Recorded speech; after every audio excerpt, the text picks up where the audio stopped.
नमस्कार। आइए जानते हैं कि दीपदान का प्रचलन कैसे शुरू हुआ, कैसे चली ये प्रथा। इस कहानी के माध्यम से एक बार यमराज ने अपने दूतों से प्रश्न किया, क्या प्राणियों के प्राण हरते समय तुम्हें किसी पर दया भी आती है? यमदूत संकोच में पड़कर बोले, नहीं महाराज, हम तो आपकी आज्ञा का पालन करते हैं, हमें दया भाव से क्या प्रयोजन।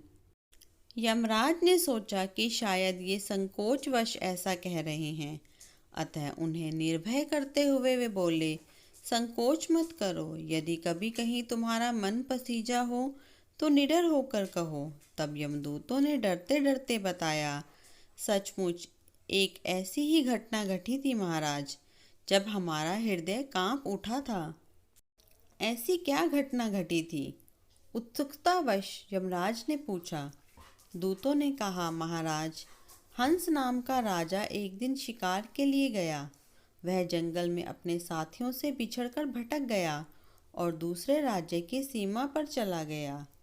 फिर वहां से राजा हेमा ने राजा हंस का बड़ा सत्कार किया। उसी दिन राजा हेमा की पत्नी ने एक पुत्र को जन्म दिया था। ज्योतिषों ने नक्षत्र गणना करके बताया कि यह बालक विवाह के 4 दिन बाद मर जाएगा। राजा के आदेश से उस बालक को यमुना के तट पर एक गुहा में ब्रह्मचारी के रूप में रखा गया। उस तक स्त्रियों की छाया भी ना पहुंचने दी गई। किंतु विधि का विधान तो अडिग है। समय बीतता रहा। संयोग से एक दिन राजा हंस की युवा बेटी यमुना के तट पर निकल गई और उसने उस ब्रह्मचारी बालक से गंधर्व विवाह कर लिया। चौथा दिन आया और राजकुमार मृत्यु को प्राप्त हुआ।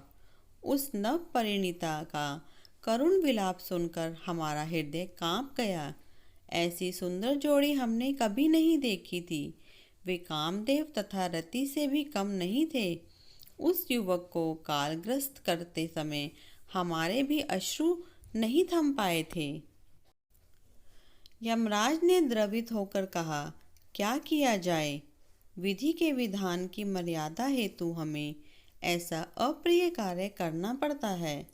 महाराज, एकाएक एक दूत ने पूछा, क्या अकाल मृत्यु से बचने का कोई उपाय नहीं है?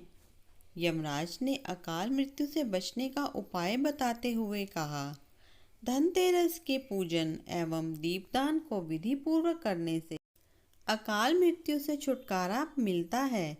जिस घर में यह पूजन होता है, वहां अकाल मृत्यु का भय पास भी नहीं फटकता। इसी घटना से धनतेरस के दिन धन्वंतरी पूजन सहित दीपदान की प्रथा का प्रचलन शुरू हुआ।